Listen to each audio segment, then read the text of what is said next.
Entretanto, existe um desses que não só é gratuito, como é de código aberto. E ele oferece uma funcionalidade tão boa, ou em alguns aspectos melhor, do que os melhores scanners de vulnerabilidade pagos. E na verdade, para a maioria das aplicações, é impossível atingir o nível de qualidade que esse scanner tem. Esse scanner chama-se Nessus. E no site oficial, você tem links para baixar o software e um arquivo autoinstalável. Basta rodar esse arquivo e ele se instala automaticamente na sua máquina. O Nessus tem uma característica interessante. Ele é um programa que funciona no conceito cliente-servidor. Você possui um servidor Nessus, que é um programinha que roda numa máquina Unix, pode ser um Linux, um FreeBSD, e é esse servidor que vai realmente fazer os testes. E você tem programas cliente que você usa apenas para controlar esse servidor, que pode ser na mesma máquina ou pode ser à distância.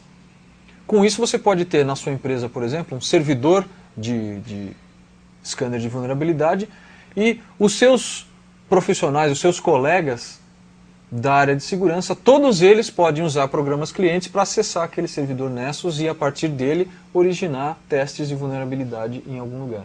O servidor existe apenas para Unix, mas clientes existem para Linux, para Windows, para outros Unix e para Macintosh.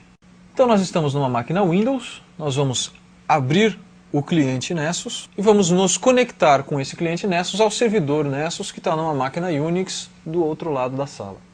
Muito bem, uma vez conectado, nosso cliente agora controla aquele servidor. E nós podemos abrir uma sessão de testes aqui. Dentro dessa sessão a gente pode escolher, em primeiro lugar,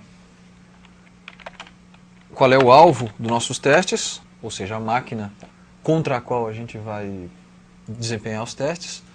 Nós temos diversas opções de testes e nós temos os chamados plugins. Na verdade, cada uma das falhas que o Nessus conhece é um plugin. E nós podemos habilitar e desabilitar esses plugins para que a gente refine o nosso teste. É claro que se a gente vai testar uma máquina que a gente já sabe que é uma máquina Windows, por exemplo, a gente pode desabilitar os testes relativos a máquinas Unix, a máquinas Novell, a roteadores na internet, esse tipo de coisa.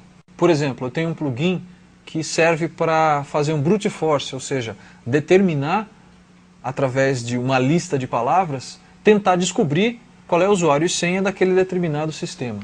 E eu posso configurar aqui, no Configure Plugins, como que isso vai ser feito. Que lista de palavras eu vou usar, quais são os serviços que eu vou tentar usar esse plugin de brute force.